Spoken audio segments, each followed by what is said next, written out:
Click 150 na 7,000 pesos na nabili galing sa basurahan na ngayon ay sabog ang makina. Dahil sa isang kapabayaan, nalibutan mag-change oil, ayun, sira ang makina. Sa pagkakataong ito, kahit i-bash nyo ko, tanggap ko dahil ako po yung nagkamali. Huwag nyo pong i-bash yung mekaniko ko dahil kung napanood nyo naman yung video, talagang pinilit naman niya ako na nasaan yung langis natin. Pero dala na rin ng sobrang busy natin at marami rin tayong customer, nalimutan na nga natin at punta na nga tayo again, wala na, nangyari na ang dapat mangyari, nasira na ang makina ni Ghost Project. Kaya move on na tayo. Kaya bago tayo pumunta sa Papogi, mag-suggest na kayo dyan or mag-comment na kayo ng mga gusto niyong pesa na ikabit natin kay Ghost. Dahil ngayon, sisiguraduhin kong wala na magiging problema sa makina niya. So mga kalusuper natin, ito na yung araw na nabuo na ulit yung ating motor. Ayan na, buo na siya. Tapos, sana wala nang problema. Ghost, baka naman. Hey! Pero mga kalusuper natin, pera sila saan yung pinakita mo sana? Ayun, itong rubber link natin, dahil nga bugbog na yung motor at kinahoy talaga din siya. Palitin na Kuya Russell, no? So ngayon, dahil palitin na rin, lahat papalitan na natin. Dahil dito sa BCK Garage, meron na tayong ES, engine support, plus 2, plus 2.5, plus 3 para sa NMAX, Aerox, Bergman, Click 150 and Click 125. At yung motor natin, yung una makakatikim nito. Lifetime warranty to. Kay The Modifier. Ayun, Modifier. Lifetime warranty yan. So ngayon, kinakabit na lang po yung pinipwesto na lang. Yung radiator natin. Tapos, Kuya Russell, baka malimutan yung langis. Nauna na boss. Huwag magalala. Nauna na. Nilagyan na ng langis. So, nilagay muna namin langis dito is shell advance lang muna. Stock size lang pala ulit yung kinabit ko dito kay Ghost Project. Second hand lang ito na head at second hand lang ito na black. Hindi ko na nabidyohan ng buo dito yung pagbubuo ni Kuya Russell dahil po punapuno tayo ng customer dito sa BCK Garage. Speaking of BCK Garage, store located po kami dito sa General Trias, Cavite, San Francisco at pwede nyo naman itong i-check sa Google Maps, BCK Garage. Dito ay po pwede po kayo magpa-PM magpabuo po ng makina, add swap sa mags, at mga gulong. Lahat po yan ay may pre-installation, lalong-lalo na sa mga CVT set natin. Ganun din dito sa engine support natin, meron na po yan sa ating shop. Nagpalit na rin pala ako ng rubber link na kung saan ito yung kumokontrol ng vibrate ng ating motor. Kaya kung mabibrate ng inyong mga motor, kailangan nyo na rin talaga magpalit ng mga rubber link. Pero still, try nga natin. Sabi ni Modifier ay malutong daw talaga to. Ay malutong, makunat daw yung powder coat niya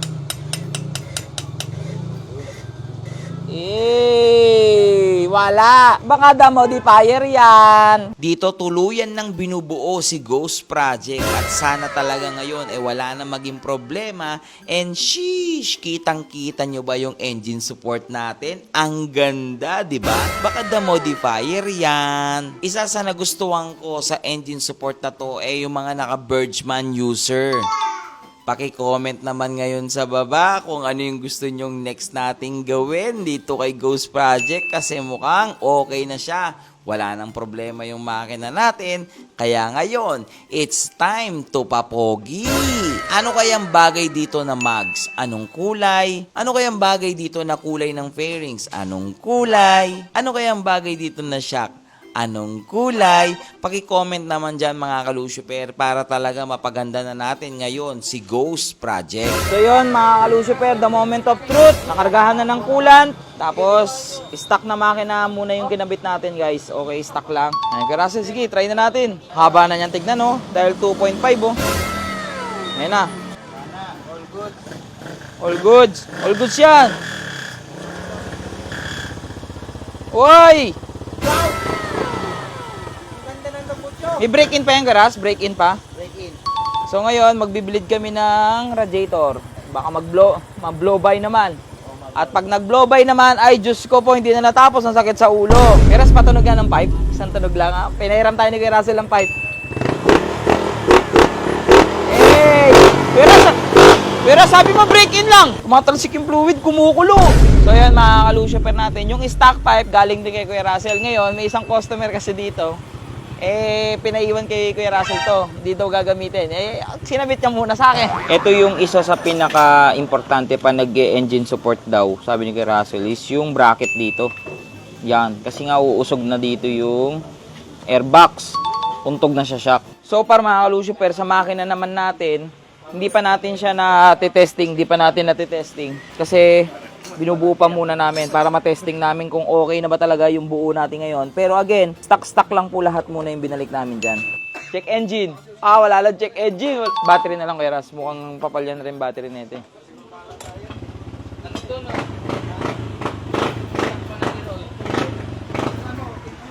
Ang taas ng harapan. So mga ka-Lucifer natin, naka-engine support na kasi tayo. Tapos yung harapan natin is stock pa rin.